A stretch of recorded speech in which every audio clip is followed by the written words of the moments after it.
Hi friends, எல்லாருக்கும் வணக்கம். எல்லோரும் எப்படி இருக்கீங்க? நல்லா இருக்கீங்களா? Welcome to Sakthi Saravana YouTube channel. இன்றைக்கி வீடியோவில் ஆன்மீக தகவலில் சித்ரா பௌர்ணமி 2024 எப்போது, அதனுடைய சிறப்பு முக்கியத்துவம் என்ன அப்படின்றத இந்த வீடியோவில் பார்க்கலாம் வாங்க.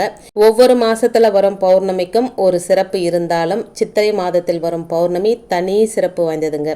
இது சித்ரா பௌர்ணமி அப்படின்னு அழைக்கப்படுதுங்க.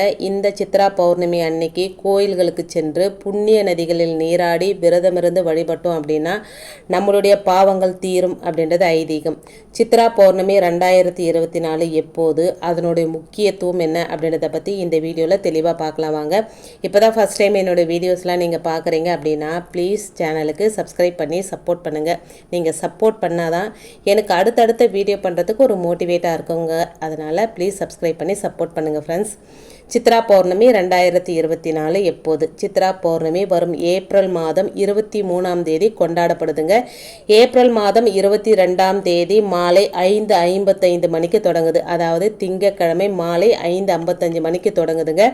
அடுத்த நாளான ஏப்ரல் 23 செவ்வாய்க்கிழமை இரவு 7:48 வரைக்கும் பௌர்ணமி திதி இருக்குங்க. பொதுவாக ஒரு நாள் தொடங்கும் போது என்ன திதியில் தொடங்குதோ அந்த திதியே அந்த நாள் முழுவதும் கணக்கில் எடுத்துக்கொள்ளப்படும். அதனால் பௌர்ணமி திதி 22ஆம் தேதி மாலையே தொடங்கினாலும் ஏப்ரல் 23ஆம் தேதி செவ்வாய்க்கிழமை தாங்க சித்ரா பௌர்ணமியாக நம்ம கொண்டாடப்பட இருக்கிறோம். இந்த உலகின் பாவ புண்ணிய பலனை அறிய சிவபெருமான் பார்வதி மூலம் தங்க பலகை கொண்டு வர சொல்லி அதில் சித்திரம் அமைக்கிறாங்க. அதை பார்த்து வியந்த பார்வதி தேவி இந்த சித்திரத்தை பேச வைக்க வேண்டும் அப்படின்னு சிவன் கிட்ட வேண்டுறாங்க. சிவனும் மந்திர உபதேசம் செய்து அந்த சித்திரத்திற்கு பேசும் சக்தியை கொடுத்து அதுக்கு சித்திரபுத்திரன் அப்படின்ற பெயரும் வைக்கிறாருங்க.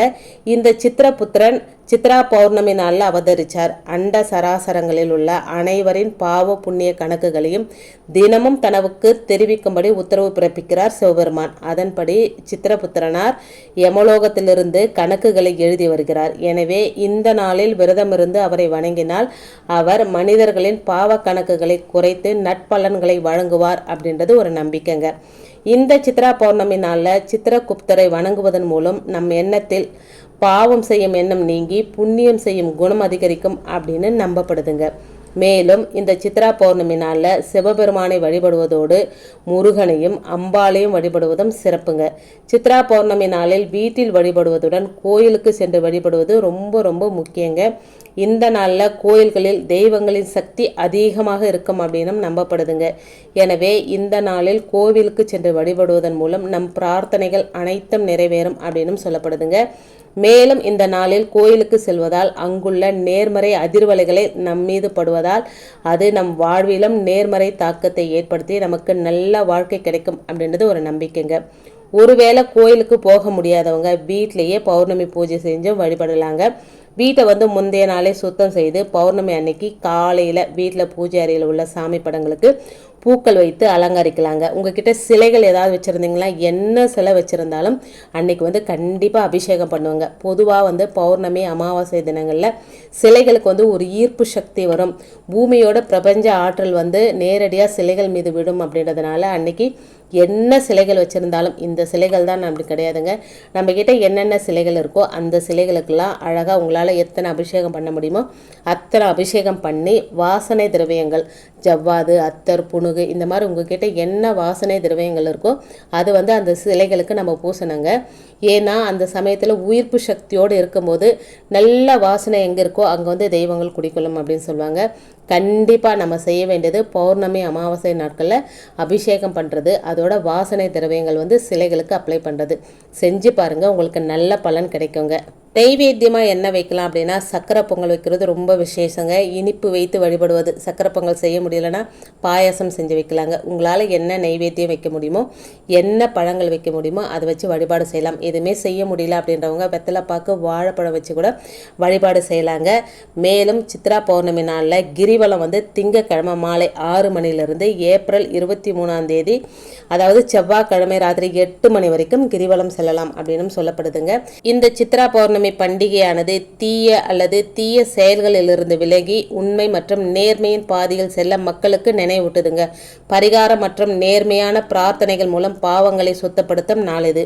இது அவர்களின் கடந்த கால மற்றும் எதிர்கால பாவங்களிலிருந்து விடுபடவும் அவர்களின் வாழ்க்கையில் அதன் தாக்கத்தை குறைக்கவும் உதவும். ஆசைகள் நிறைவேற்றுவதில் தடையாக நிற்கும் கர்மாக்களை சுத்தப்படுத்த ஒருவரின் தூண்டுதலும் விருப்பமும் ஒருவரை கடவுளிடம் நெருங்க வைக்கும் அப்படின்னு நம்பப்படுதுங்க. சித்ரா பௌர்ணமி விரதத்தை இருக்கிறதன் மூலம் எதிர்மறை ஆற்றல்களின் பிடியிலிருந்து விடுபட ஒரு உண்மையான முயற்சியை கொண்டு வருதுங்க.